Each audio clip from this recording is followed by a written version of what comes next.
Hey guys, Kyle, the Death Knight of Anime here, bringing you my review for My Hero Academia, chapter 243. And even pretty much before we end up diving into the details of the chapter itself, or the major details anyway. We pretty much learned this. We pretty much learned at the end of the chapter that My Hero Academia is going to be on break next week, or a hiatus next week.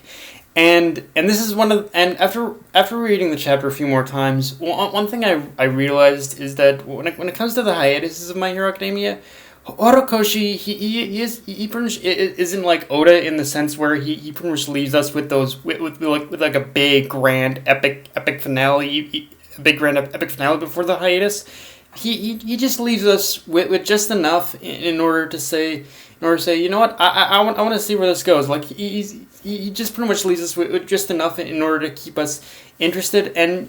It just overall feels like with Horikoshi, he doesn't bother in going for the big grand epicness when it comes to these when it comes to these final chapters final chapters before the hiatus. He just says what I think he focuses on most of all with this is that he just focuses more on the best way in order to end it before the hiatus. I think that's what I think that's the most important thing he focuses on, like the best way to end it. And honestly, honestly just ending it with the internship with Endeavor starting.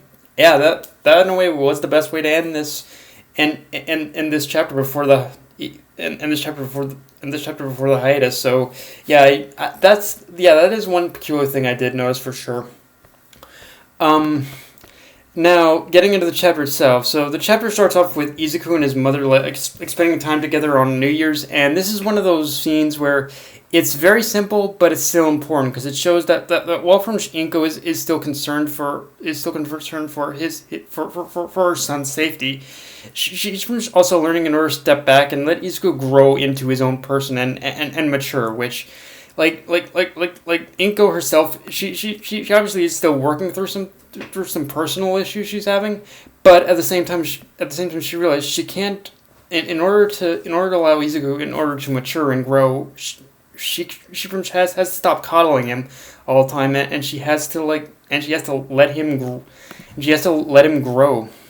and she has to step back and let Izuku grow into his own person, and which in itself tells us that the house visit with All Might was Inko's own starting line towards becoming, like, dare I say, a more understanding mother. Like Inko at this point is going through her own change now, and it's something I can really appreciate, and and this is again a strength I feel that Horikoshi does have is that he pretty much knows he knows what buttons to push in order to make these in order to make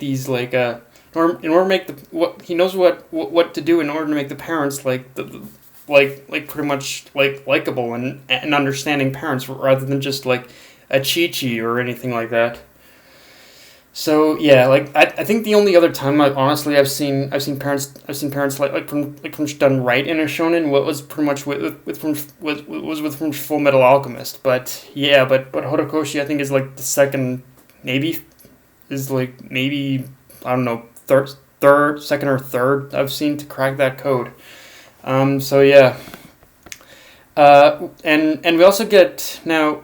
Also, one other thing I want to mention with that scene too, and with the New Year scene too, is that this was probably obviously confirmed a while back, but I think this kind of set it in stone that Izuku and Inko's like hidden quirks are waterfall tears. Like, it can't be denied anymore. Their secret quirks are waterfall tears. That that shit is always hilarious to see, but yeah, that has to be their hidden quirks now. Waterfall tears.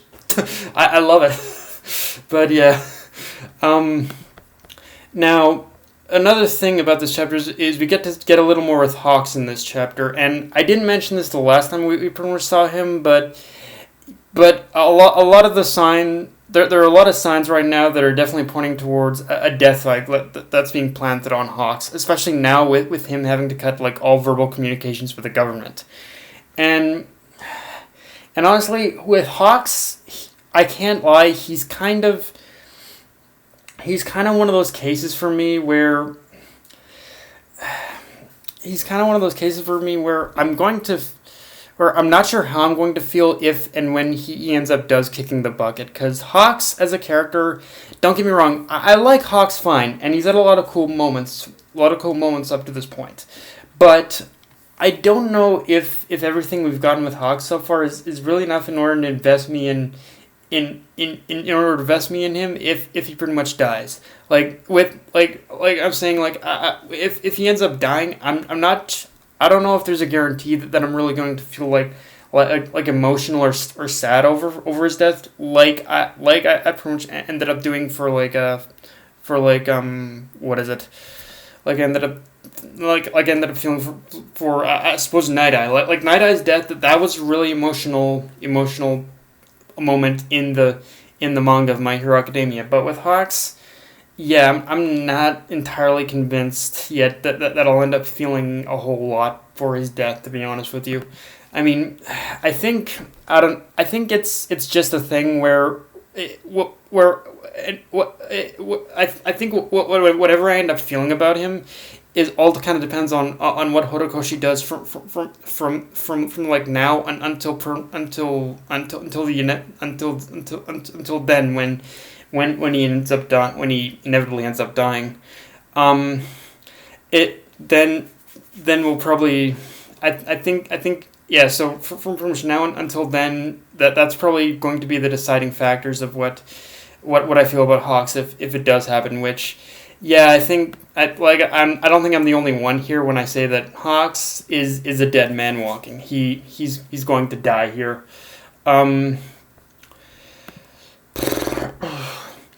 Of course, aside from Hawks, the other main focus of the chapter was Izuku, Bakugo, and Todoroki starting their internship with Endeavor. And one thing I really gotta appreciate is how, unlike the previous internship arc, where Horikoshi had spent some time with a slow build up and adjustment period before diving head first into the whole thing with the Yakuza and whatnot and overhaul and all that. Horikoshi, with this time around, Horikoshi just said, "Fuck that! I've already done that. Let's just dive head first into the reason that everyone is here." And it's such a turnaround, but I absolutely love it. And what makes it work so well is because what makes it work extra so well on Endeavor's part is that for as much as he has changed. This is like the whole idea of him just jumping straight first and pretty much and pretty much and having them pretty much follow him and follow his example. This is still something. This is something that kind of fits into Endeavor's preferred teaching style and method of training, which it just kind of fits into who this whole method of just having them of having Izuku, Bakugo, and Todoroki learn by following his example. That's just his that just fits with him so well. And it's something weird, and the whole idea of just learning through pretty much experience and learning through doing over learning over learning through instruction or a book or whatnot.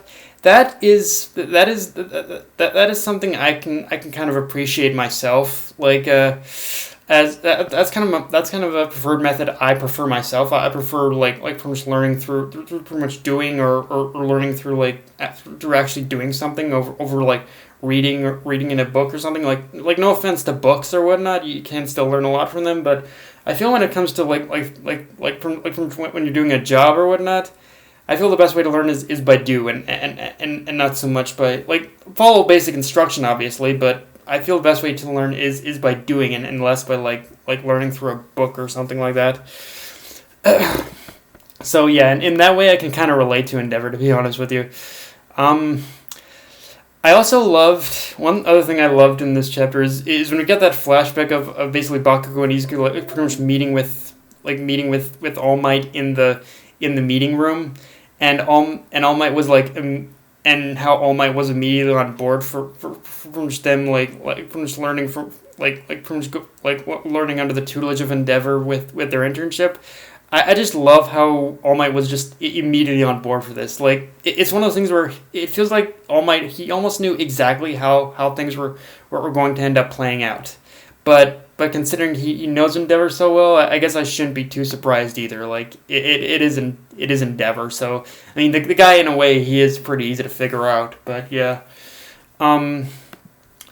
Also, one subtle little thing with the chapter is that it definitely made a couple of notes in order to draw attention to how similar like Bakugo and Endeavor are. So that's like these small little moments here and there that kind of drew those similarities.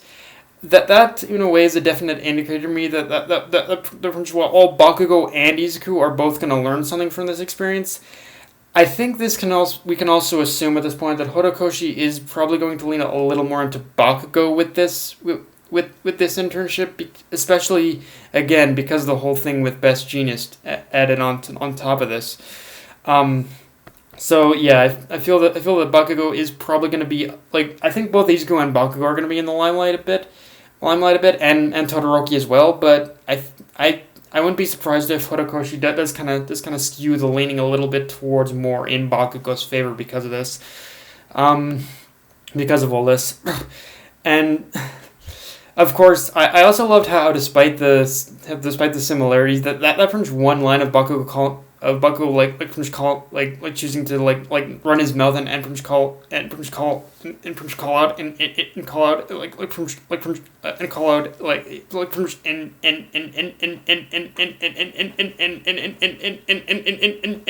Endeavor as a hard ass. Also, like just that one line of him calling him out as a hard ass, that also told us just how different they are as well too. So I love that scene as well. Now, of course, anyone, I'm open to anyone correcting me if I'm wrong on this one, but we basically get introduced to I assume who is the villain of the arc at the end of the chapter, and I don't think it's from Shig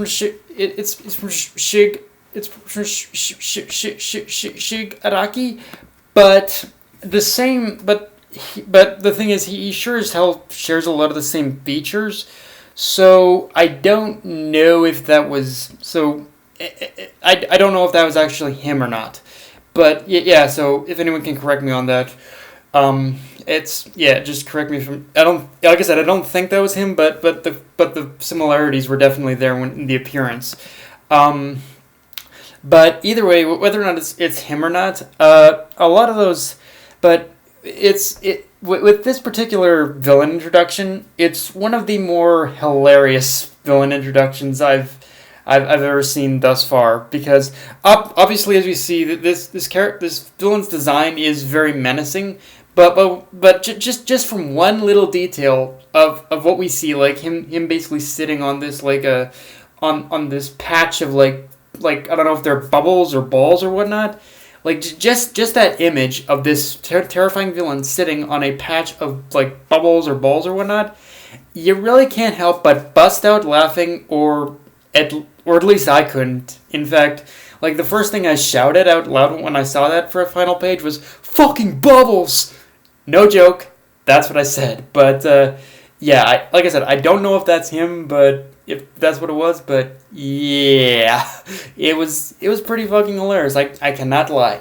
But yeah, so yeah, but yeah, and like I said, this does introduce us to the villain now, so it pretty much gives us it just gives us an idea of who to probably focus on with this arc, when it comes to the villain. But yeah, guys, that's all I've got for this review. If you enjoyed the video, like, comment, subscribe, follow me on Twitter, Facebook, and Mr. Crunchyroll. Dead Knight of Anime, signing off. Later, guys.